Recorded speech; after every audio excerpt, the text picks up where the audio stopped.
The night Serena Whitmore was thrown out of the Hale mansion, rain fell like the sky itself was angry.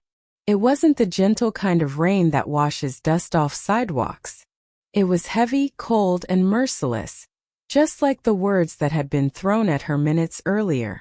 She stood at the bottom of the wide marble steps, one hand pressed to her swollen belly, the other clutching a small torn handbag that held everything she owned in the world.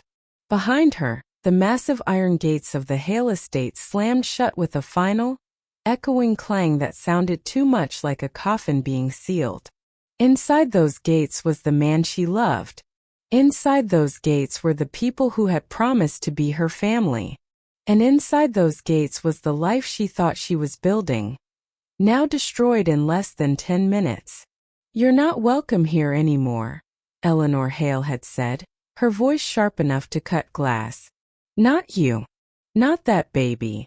Serena could still hear those words ringing in her ears as she stood there in the rain, shaking, her heart breaking in ways she didn't even know were possible.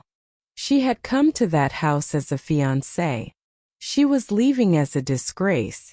And 10 years later, in a brightly lit emergency room, fate would drag her right back into their world, when the life she was asked to save would turn out to be the son of the very family who destroyed hers. But before we dive into this emotional journey of betrayal, loss, and redemption, take a second to support the channel. If you love deep, dramatic stories like this, please like, share, and subscribe to The Spoken Pen. And tell us in the comments which part of the world you're watching from. Your support helps these stories reach more people who love powerful storytelling. Now let me tell you how it all began. 10 years earlier, Serena Whitmore had believed in fairy tales. Not the kind with castles and magic spells, but the kind where love was enough. The kind where if two people cared deeply for each other, they could survive anything. Money problems, family pressure, even the cruel expectations of society. She had met Daniel Hale in college. He was charming, intelligent, and came from one of the wealthiest families in the state. She was a scholarship student, raised by a single mother who worked double shifts at a nursing home. Their worlds couldn't have been more different, but somehow they fit together perfectly. Daniel never made her feel small for coming from nothing. When she told him about her childhood, about counting coins to buy groceries, about studying under flickering lights because the electricity had been cut off once, he didn't pity her. He admired her. "You're stronger than anyone I know," he once told her, brushing her hair away from her face as they sat on a bench outside the campus library. "You don't need my family's money. You could conquer the world on your own." She laughed back then, not knowing how much those words would come back to haunt her. They dated for 3 years before Daniel proposed. He didn't do it with a giant diamond or a crowd of people. He did it in their tiny rented apartment, with a simple ring and nervous hands. "Marry me," he said. "Not because of my name. Not because of my family. Just because you love me." She said yes without hesitation. The problem started the moment Daniel told his parents.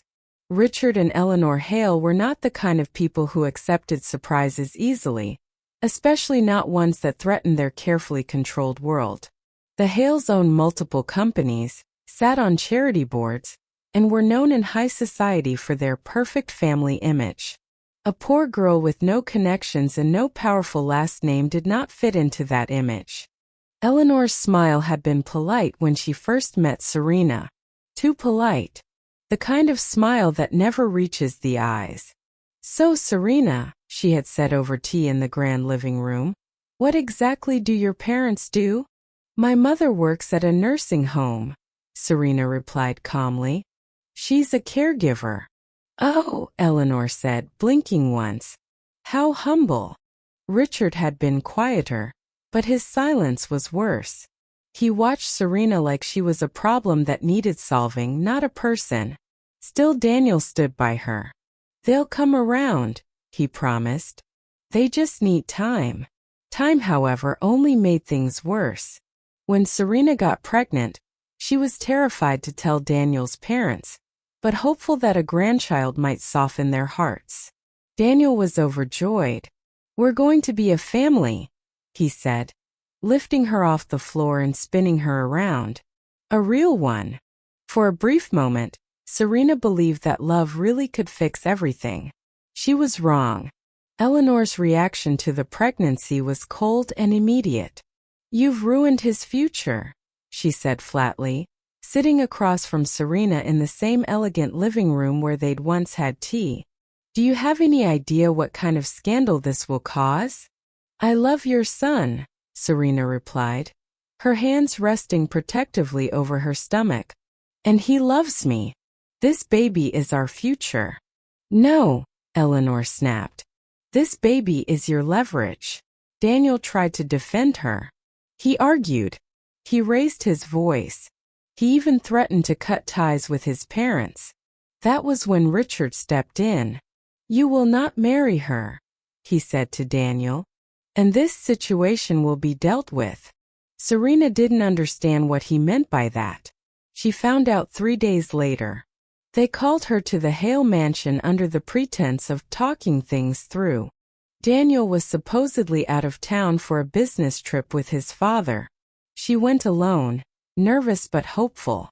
Instead, she walked into a trial. Eleanor sat on the sofa like a queen on her throne. Richard stood by the window, arms crossed. A lawyer Serena had never seen before sat at the table with a folder in front of him. "We've decided this is best for everyone," Eleanor said calmly. "You will leave Daniel's life." Serena's heart started pounding. "What are you talking about?" The lawyer slid a document across the table. "This is a non-disclosure and separation agreement. You'll receive a sum of money. In exchange, you disappear. No contact. No claims. No drama." Serena stared at the paper in disbelief. "You think you can just buy me away from your son?" "We think," Richard said coldly, "that you're not suitable to be the mother of a Hale heir." "And my baby?" Serena whispered. Eleanor's eyes hardened. "That child will not be raised in our family." Serena stood up, shaking. "Daniel would never agree to this." "Daniel doesn't need to know the details," Eleanor replied. "He trusts us to handle problems." That was the moment Serena realized they weren't just cruel. They were dangerous. She refused to sign. She tried to leave. That was when everything collapsed. By the time she was thrown out into the rain, her phone had been taken, her access to Daniel cut off, and her world reduced to a single sentence. "You are no longer part of this family." And so Serena walked away with nothing but her unborn child. And a heart full of shattered dreams. She didn't know yet that this was only the beginning of a much longer, much more painful journey. Serena walked for nearly an hour that night before the rain finally began to slow. Her shoes were soaked, her clothes clung to her skin, and every step sent a dull ache through her back. The baby inside her seemed to sense her distress, shifting and pressing in a way that made her stop more than once to catch her breath. She didn't know where she was going. She only knew she couldn't stay anywhere near the Hale mansion. By the time she reached a small bus stop at the edge of town, the sky had turned a deep, exhausted gray. She sat down on the cold metal bench, hugging her arms around herself, and for the first time since the gates had slammed shut behind her, she let herself cry. Not quiet tears. Not polite ones. She cried the kind of cry that comes from losing everything at once. She cried for Daniel, who had no idea what his parents had done. She cried for the future she had imagined. Simple things like shared breakfasts, late-night talks, and a tiny nursery painted in soft colors. And she cried for the baby growing inside her, who had already been rejected by a world that hadn't even met him yet. When the bus finally came, she climbed on with shaking legs and paid with the last cash she had in her wallet. She didn't even look at the destination sign.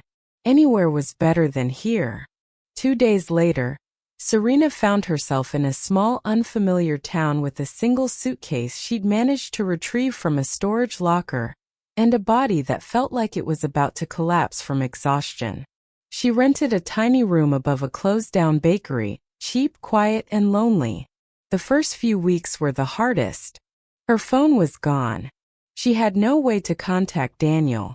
She wrote him letters she never sent, telling him everything, imagining his reaction, imagining him showing up at her door and pulling her into his arms.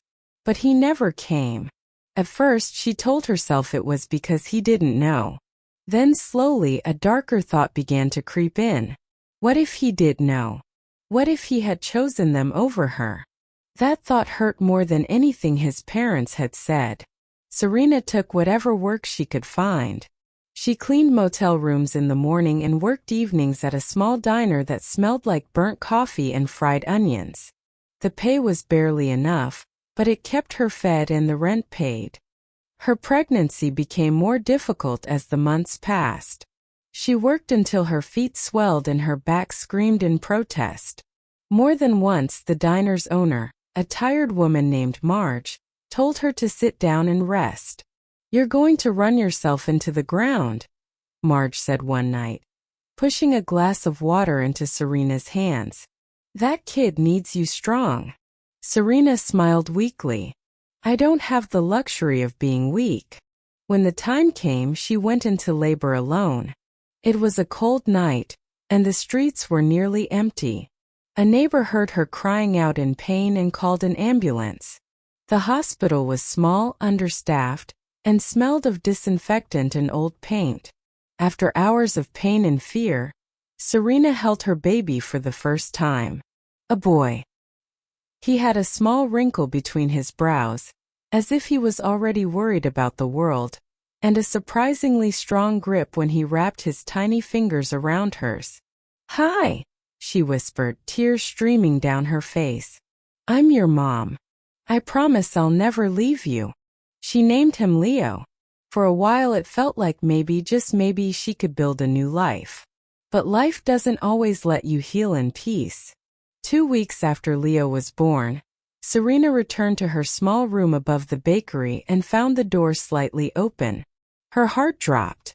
She stepped inside slowly, her arms tightening around her baby. Nothing looked stolen, but something felt wrong. Then she saw it. An envelope on the small table by the window. No stamp, no address, just her name written in neat, familiar handwriting. Serena's hands began to shake as she opened it. Inside was a single piece of paper. "You can't hide forever. Think about what's best for your child." There was no signature. She didn't need one. She knew exactly who it was from. Fear wrapped around her chest like a vice. For days after that, she barely slept. Every sound outside made her jump. Every knock on a door down the hall made her heart race. Then one evening, as she was leaving the diner with Leo bundled against her chest, a black car pulled up beside her. 2 men got out. They were polite. That somehow made it worse. "Miss Whitmore," one of them said, "we'd like to talk." She turned and ran. She didn't get far. They didn't hurt her. They didn't shout. They simply blocked her path and spoke in calm, measured voices, as if they were discussing the weather. "This doesn't have to be difficult," one said. "Our employers only want what's best for everyone involved." "And what about what's best for my son?" Serena demanded, her voice shaking. The man looked at the baby, then back at her. "Exactly." That night, Serena didn't go home. She took the little money she had saved, packed what she could, and left town before sunrise. She spent the next several years moving from place to place, always looking over her shoulder, always afraid that one day someone would knock on her door and take her child away. But something else happened during those years. Something unexpected. Serena discovered she was good at science. Really good. She started taking night classes, then more classes. Then somehow she found herself accepted into a nursing program. Later, she pushed even further medical school. It wasn't easy. She studied while Leo slept.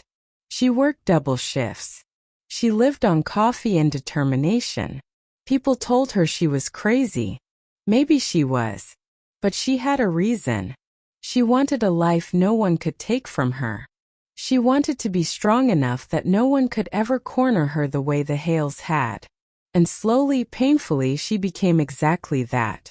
By the time Leo turned 10, Serena Whitmore was no longer the scared, homeless girl who had been thrown out in the rain. She was Dr. Serena Whitmore, a respected surgeon, and she had no idea that fate was about to drag her straight back into the past she had spent a decade running from. The hospital corridor smelled of antiseptic and coffee, a strange mix Serena had grown used to over the years.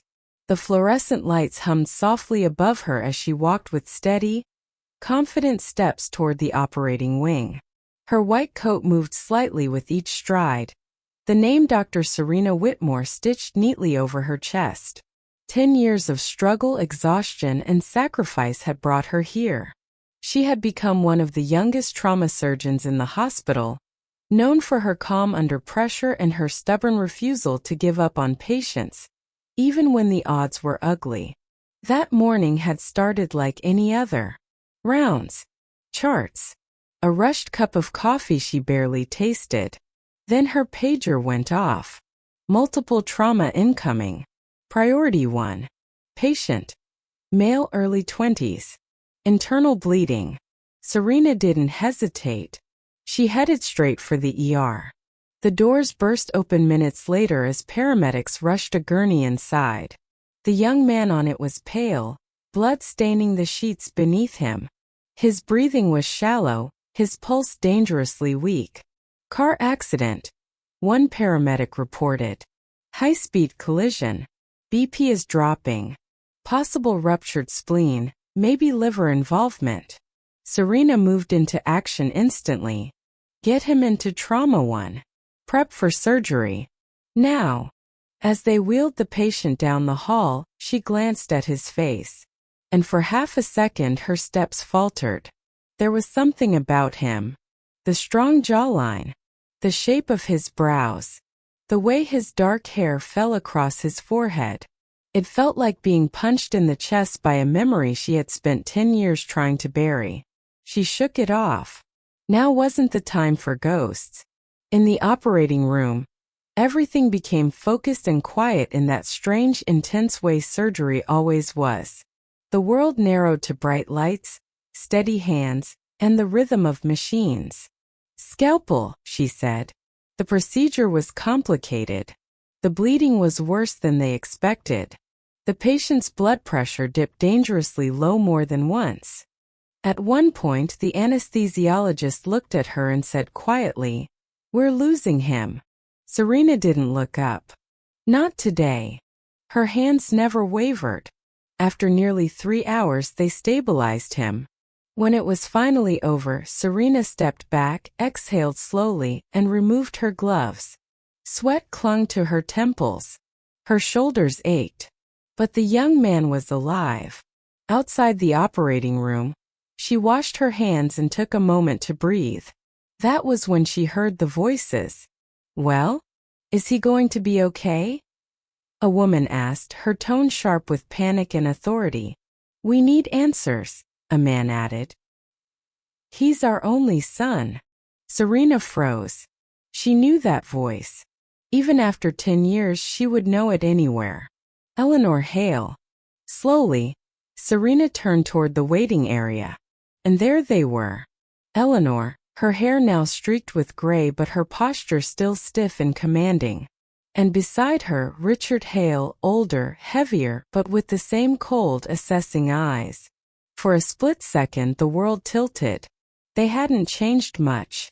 But Serena had. Eleanor's eyes landed on her white coat first. Then on her face. Recognition didn't come immediately. Then it did. The color drained from Eleanor's face. "Serena," she whispered. Serena felt something inside her chest tighten and crack at the same time. "Yes," she said calmly. I'm Dr. Whitmore. I operated on your son. Richard stared at her as if she were a ghost. That's not possible. Serena met his gaze without flinching. Your son had internal bleeding. We were able to stop it. He's in recovery now, but the next 24 hours are critical. Eleanor's lips parted, but no words came out. For the first time Serena could remember, the powerful Mrs. Hale looked afraid. You, Eleanor finally said, her voice trembling. You're a doctor? Serena nodded. I am. There were 1,000 things she wanted to say. 1,000 memories burning in her chest. But this wasn't about her. Can we see him? Richard asked. In a little while, Serena replied. He's still unconscious. They nodded, still in shock, and sat down slowly. Serena turned to leave. But Eleanor spoke again. Wait. Serena stopped but didn't turn around. I didn't know, Eleanor said, her voice lower now. About what happened to you. Serena closed her eyes for a brief moment. That makes 2 of us, she said quietly and walked away. She spent the rest of the day trying to focus on work, but her hands felt heavier, her thoughts louder. The Hales were back in her life. And worse, their son's face wouldn't leave her mind. That night, Serena sat in her small apartment, watching Leo do his homework at the kitchen table. He looked up at her and smiled. You look tired, Mom. I am, she admitted, returning his smile. Long day. He went back to his work, unaware that only a few miles away, another boy, another life, lay in a hospital bed because fate had decided to twist their paths together. Serena watched her son for a long time, her chest tight with a strange creeping dread. Somehow she felt it. This wasn't just a coincidence. This was the beginning of something much bigger and much more painful. The next morning, Serena arrived at the hospital earlier than usual. She told herself it was because she had a complicated schedule. She told herself it was because she wanted to check on all her patients before rounds. She didn't tell herself the real reason. She wanted to know if the Hale son had woken up. As she walked past the nurse's station, she tried to keep her expression neutral, but her heart beat faster with every step toward the ICU. Room 312, one of the nurses said when she saw Serena glance at the board.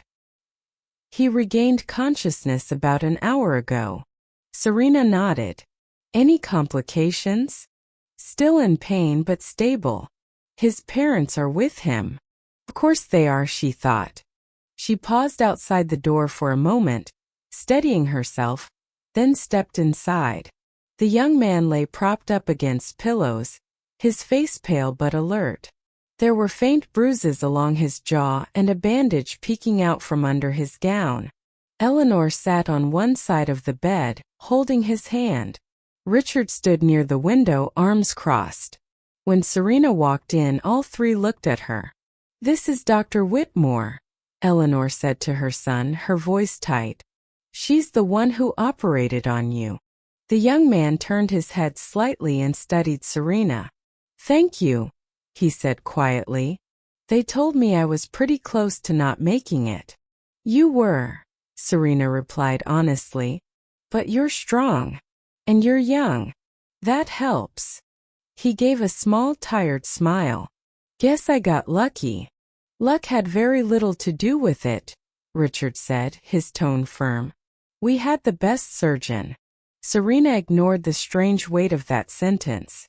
Do you remember anything about the accident? She asked. He frowned, thinking. Headlights. A truck swerved. Then nothing. That's normal, she said. You might remember more later. Or you might not. She checked his chart, listened to his heart, asked a few routine questions. And the more she looked at him, the harder it became to ignore what her instincts were whispering. He had Daniel's eyes. Not exactly the same, but close enough to hurt. What's your name? She asked, keeping her voice steady. Ethan, he replied. Ethan Hale. The name hit her harder than she expected. Ethan. She nodded. You're going to be in some pain for a while, but if everything continues like this, you should make a full recovery. Good, Eleanor said quickly. We can't afford any long-term damage. Serena's jaw tightened slightly, but she said nothing. As she turned to leave, Ethan spoke again. Dr. Whitmore? She looked back at him. Do I know you from somewhere? He asked, hesitating. You feel familiar. The room went very quiet. Serena felt her heart skip. No, she said after a moment. You don't. She left before anyone could say anything else. The rest of the day passed in a blur, but one thought refused to leave her mind. Why does he look so much like Daniel? That evening, after Leo had gone to bed, Serena sat at her small kitchen table with a cup of cold tea she had forgotten to drink. The apartment was quiet, but her thoughts were loud. She tried to tell herself it was just coincidence, but deep down she knew better. There were some resemblances you could explain away. This wasn't one of them. The next few days, she kept her distance from the Hales. Other doctors handled Ethan's care. Serena focused on her work and her son and tried not to think about the past clawing its way back into her present. But fate, as always, had other plans. On the fourth day, she was called back to Ethan's room for a consultation. When she entered, she found Ethan alone, scrolling through his phone with an annoyed expression.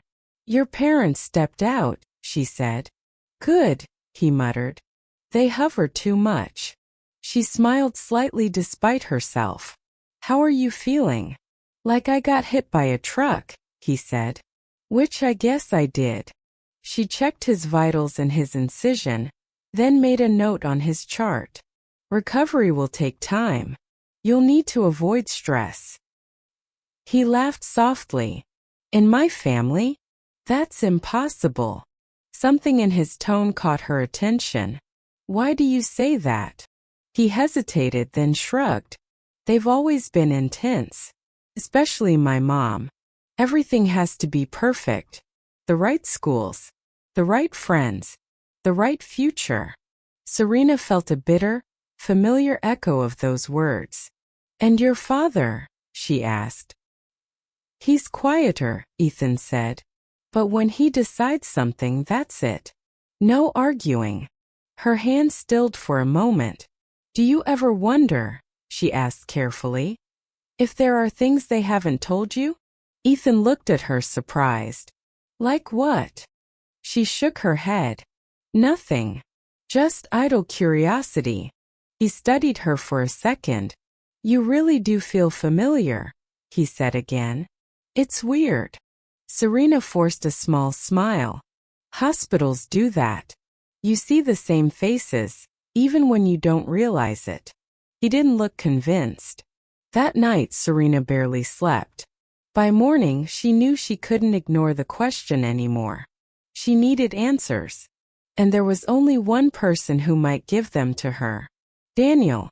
She hadn't spoken his name out loud in 10 years. She hadn't tried to find him. But now the past was standing in a hospital bed with his eyes in his face. And Serena had a terrible, terrifying feeling that the truth was going to hurt far more than she was ready for. Serena stared at her phone for a long time before she finally gathered the courage to use it. She didn't even know if Daniel still had the same number. 10 years was a lifetime. People changed. Lives moved on. She set the phone down, picked it up again, set it down again. In the end, she didn't call. She searched. It didn't take long to find him. Daniel Hale's name appeared in several business articles. He was now the CEO of one of his family's companies. There were photos of him at charity events, standing beside politicians and investors, wearing suits that probably cost more than Serena's monthly rent. He looked older, more tired, but it was him. Her chest tightened as memories flooded back. Late-night study sessions, cheap takeout, quiet laughter in a tiny apartment. For a moment, she almost closed the browser and decided to leave the past alone. Then she thought of Ethan, and of the way he looked at her, and of the question that refused to let her breathe. She needed to know. 2 days later, Serena found herself standing in the lobby of a glass and steel office building downtown. The place screamed money and power. Everything was polished, spotless, intimidating. She told the receptionist she was there to see Daniel Hale. The woman looked at her, then at the computer screen. "Do you have an appointment?" "No," Serena said honestly. "But it's important." The receptionist hesitated, then picked up the phone and spoke quietly. A few minutes later she looked up. "He can see you." 15 minutes. Serena's heart started racing. She took the elevator up, each floor feeling heavier than the last. When the doors opened, she walked down a quiet hallway and stopped in front of a large wooden door. She knocked.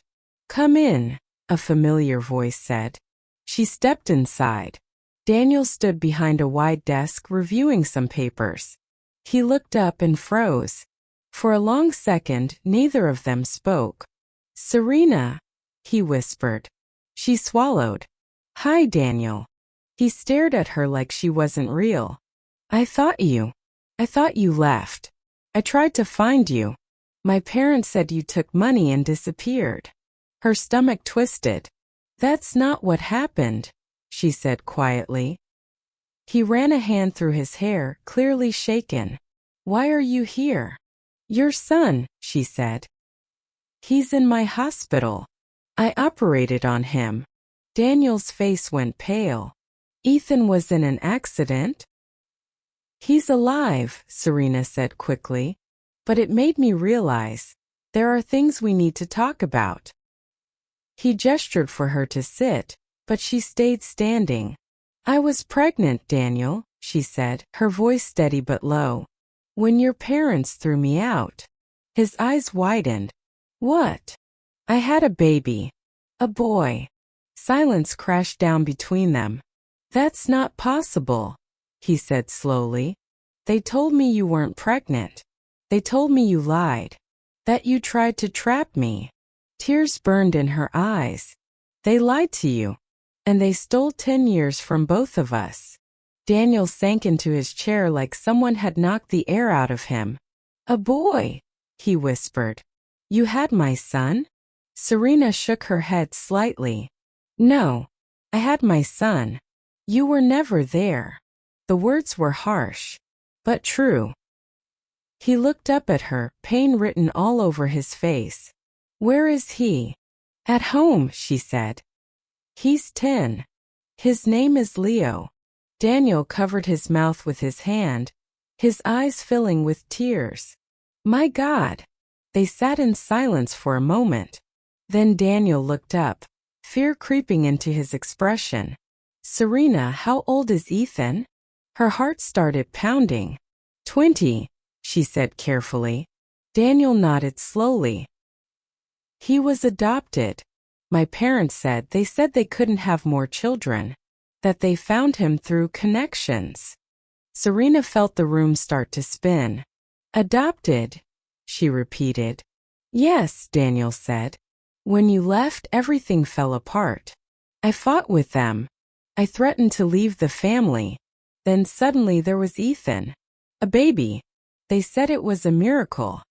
Serena's hands began to shake. The pieces were starting to fall into place. In the most horrifying way. "Daniel," she said slowly, "do you know where that baby came from?" He looked at her confused. "What do you mean?" She took a deep breath. "I was followed after I left your house. I was threatened. Someone tried to scare me into giving up my child." Daniel's face drained of color. "You think," he started. "I don't think," Serena said. "I'm afraid." The truth hung between them like a storm cloud. They were right. Then the boy Serena saved in surgery was never supposed to be Eleanor's miracle. He was stolen. Daniel didn't wait. The moment Serena left his office, His hands were already shaking as he grabbed his keys and walked out of the building. Meetings, calls, emails, none of it mattered anymore. There was only one place he was going. The Hale estate. The same gates that had once closed behind Serena now opened for him without question. The guards recognized him, of course. They always did. But for the first time in his life, Daniel didn't feel like this place was home. Felt like a crime scene. Eleanor was in the living room when he walked in, speaking to someone on the phone. She looked up surprised. "Daniel? You should be at work. We need to talk," he said, his voice tight. "Now." She waved the person off the phone and gestured for him to sit. "If this is about Ethan, he's fine. The doctor said he'll recover." "This isn't about his recovery," Daniel snapped. "This is about where he came from." Eleanor's expression stiffened. "What do you mean?" "Don't play with me," Daniel said. "You told me Serena lied. You told me she wasn't pregnant. You told me she took money and ran." Eleanor stood up slowly. "That's what happened." "No," Daniel said, his voice rising. "I saw her today. She's a doctor now. She saved Ethan's life. And she told me the truth." Eleanor's eyes flickered. "Serena was pregnant," Daniel continued. "She had a son. And you knew." Silence filled the room. Richard entered from the hallway, his face already tense. "What's going on?" "What's going on?" Daniel said, turning to him. "Is that I'm starting to think Ethan isn't who you said he is." Richard's jaw tightened. "You're letting that girl poison your mind." "She's not a girl," Daniel shot back. "She's the woman you destroyed. And she's not lying." Eleanor's voice dropped. "Be careful, Daniel." "No," he said. "You be careful. Because I want answers. Right now." For a long moment, neither of them spoke. Then Eleanor sat down slowly. "You were going to leave us," she said quietly. "You said you didn't care about the family anymore. You were ready to throw everything away for her." "I was ready to build my own life," Daniel replied. "That's not a crime." "To us it was," Eleanor said. Richard looked away. Eleanor folded her hands in her lap. "We did what we thought was necessary." Daniel's heart started pounding. "What does that mean?" "We couldn't let you ruin yourself," she said. "We couldn't let that child tie you to her forever." Daniel's voice dropped to a whisper. "What did you do?" Eleanor closed her eyes. "When the baby was born," she said, "we made sure he didn't stay with her." The room went very quiet. Daniel felt like the floor had disappeared under his feet. You took him?" Richard finally spoke. "It was supposed to be temporary. Just until we could convince her to leave the country. To start over somewhere else." "And when that didn't happen?" Daniel asked, his voice shaking. Eleanor looked up at him. "We couldn't give him back." Daniel stared at them in horror. "So you stole him. You stole my child." "He's our son now," Eleanor said sharply. "We raised him. We gave him everything." "You built his life on a lie," Daniel said. "And you destroyed hers." Richard's face hardened. "We protected this family." "No," Daniel said, backing away from them. "You destroyed it." He turned and walked out, his chest burning, his mind spinning. He didn't know where he was going. He only knew one thing. Serena had been right. And Ethan wasn't just a patient she had saved. He was her stolen child. Daniel sat in his car for a long time after leaving the estate. He didn't start the engine. He didn't check his phone. He just stared at the steering wheel, trying to breathe through the weight pressing on his chest. His parents hadn't just lied. They had committed a crime. They had taken a baby from his mother and rewritten his life. And he had lived in that lie for 20 years. When he finally drove, he didn't go back to his office. He went to Serena's apartment. She opened the door with surprise written all over her face. "Daniel? What are you doing here?" "We need to talk," he said. His voice was rough. "You were right." Her heart started pounding. "About what?" "About everything." They sat at her small kitchen table, the same one where she helped Leo with homework. The contrast between this simple, quiet place and the mansion he just left made his stomach twist. "My parents admitted it," Daniel said. "They took your baby. They took our baby."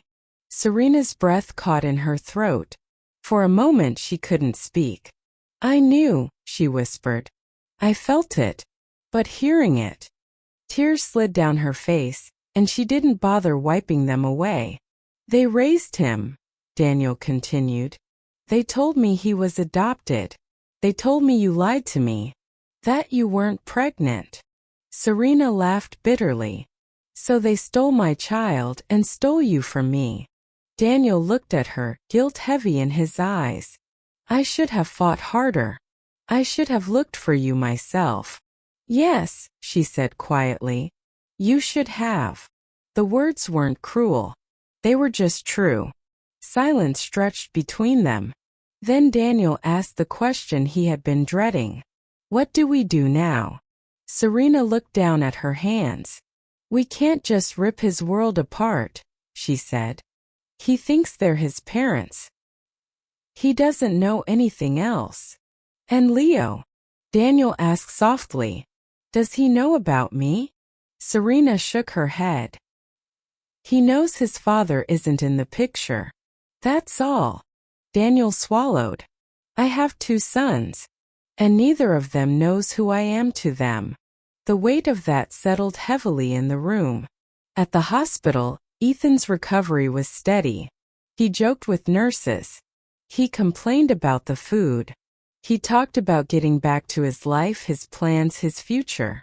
And all the while, Serena watched him from a distance with a heart that felt like it was breaking all over again. Every laugh, every gesture, they were hers.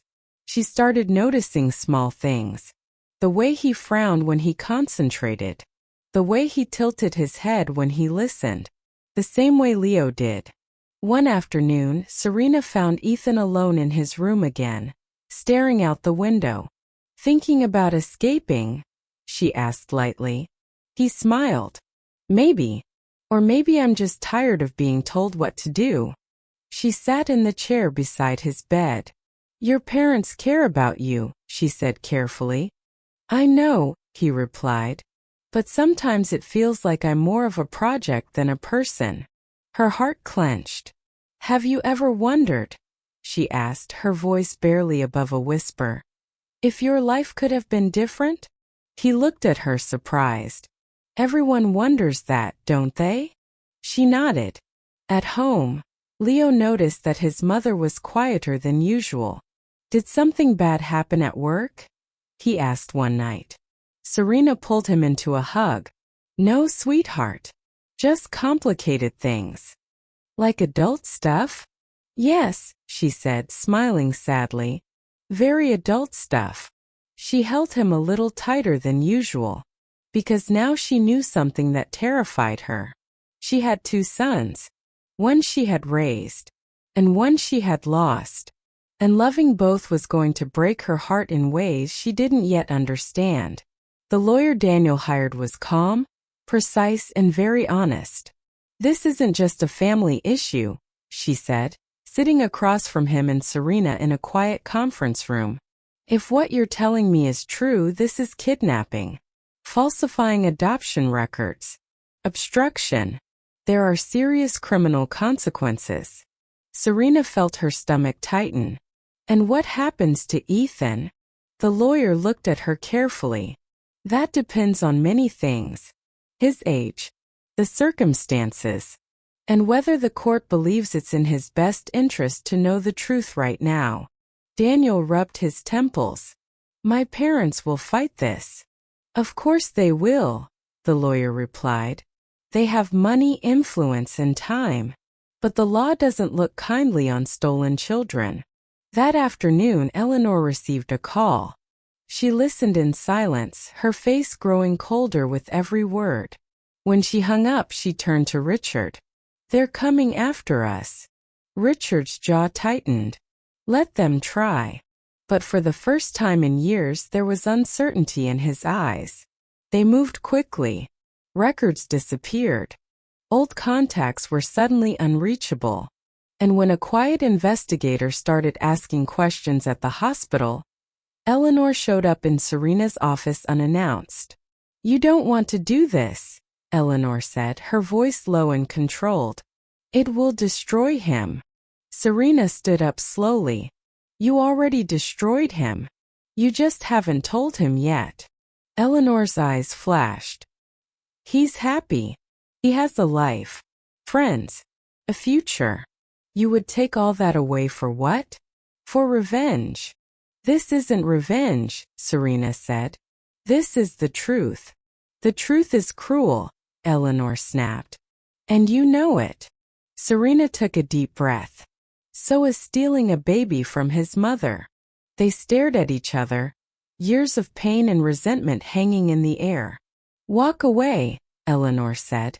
"Take money. Take anything. Just leave him alone." Serena's voice didn't shake. "No." That night, Daniel told Ethan that lawyers were asking questions about his adoption. Ethan laughed it off at first. "What, am I secretly a prince or something?" But when he saw Daniel's face, the smile faded. "Dad," he asked, "what's going on?"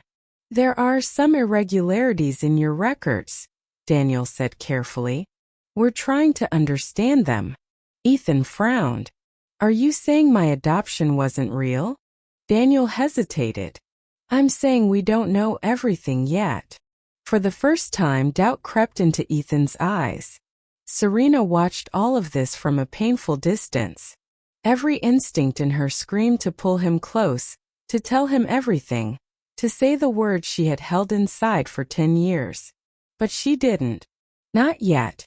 At home, Leo found her sitting at the kitchen table long after midnight, staring at nothing. "Mom," he asked sleepily, "are you okay?" She pulled him into her arms. "I am. I just love you very much." He hugged her back. "I love you too." And Serena felt tears slip down her face.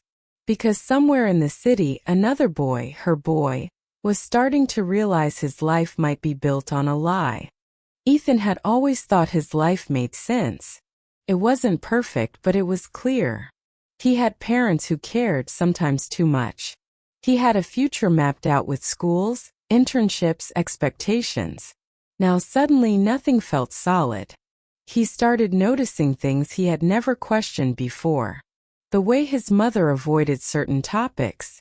The way his father changed the subject whenever he asked about his adoption. The way old family photos always seemed to start a little too late. One afternoon, while his parents were out, Ethan went into the study. He wasn't looking for anything in particular. He just needed answers. He opened drawers, looked through folders, found old paperwork, investments, property records, business contracts. Then in the back of a locked cabinet, he found a thin yellowing file. Inside were photocopies of documents, hospital forms, names he didn't recognize, dates that didn't line up with what he had been told, and one name that made his stomach twist. Serena Whitmore. He sat down slowly, his hands shaking.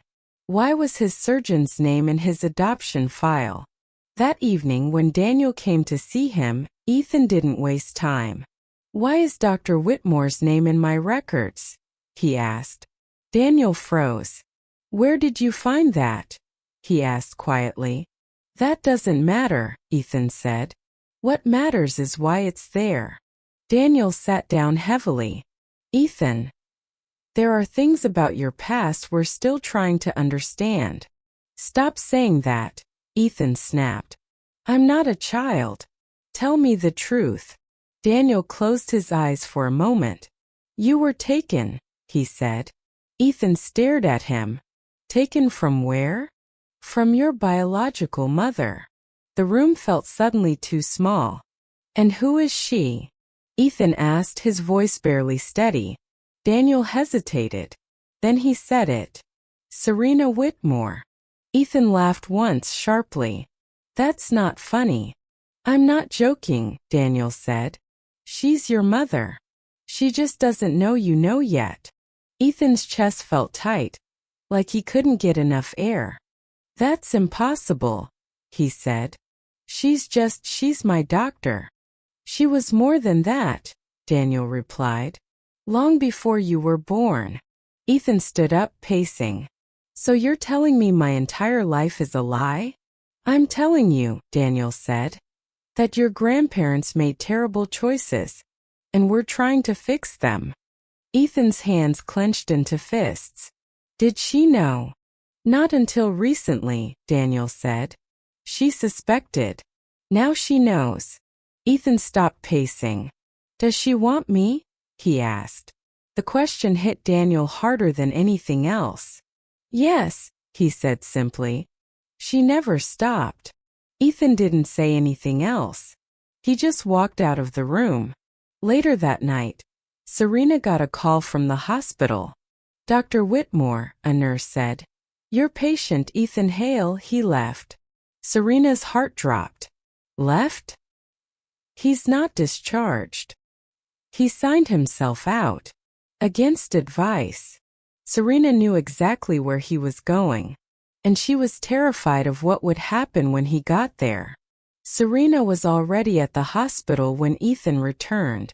She had been pacing the empty corridor outside the ICU for what felt like hours, her hands pressed to her forehead, trying to steady the storm of fear and anticipation raging inside her.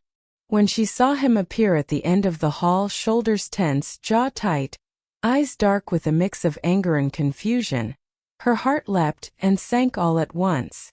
Ethan, she said softly, keeping her voice calm, I'm glad you're back. He stopped a few feet away, looking at her as if he didn't know whether to trust her. Why did you lie to me? His voice trembled not just with anger, but with a deep, aching hurt. Serena took a careful step closer. I didn't lie to you, she said. I couldn't tell you before.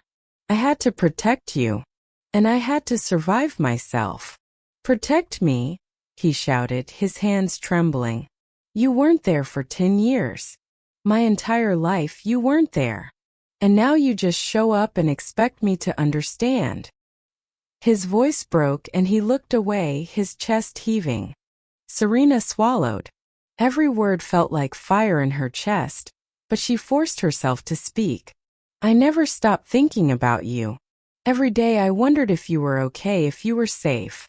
When I found out you were hurt, when I operated on you, I knew I had to save you, even if it meant facing the people who stole you from me. Ethan's eyes filled with tears, though he refused to let them fall. All those years, all the birthdays, all the little moments I didn't have, you weren't there.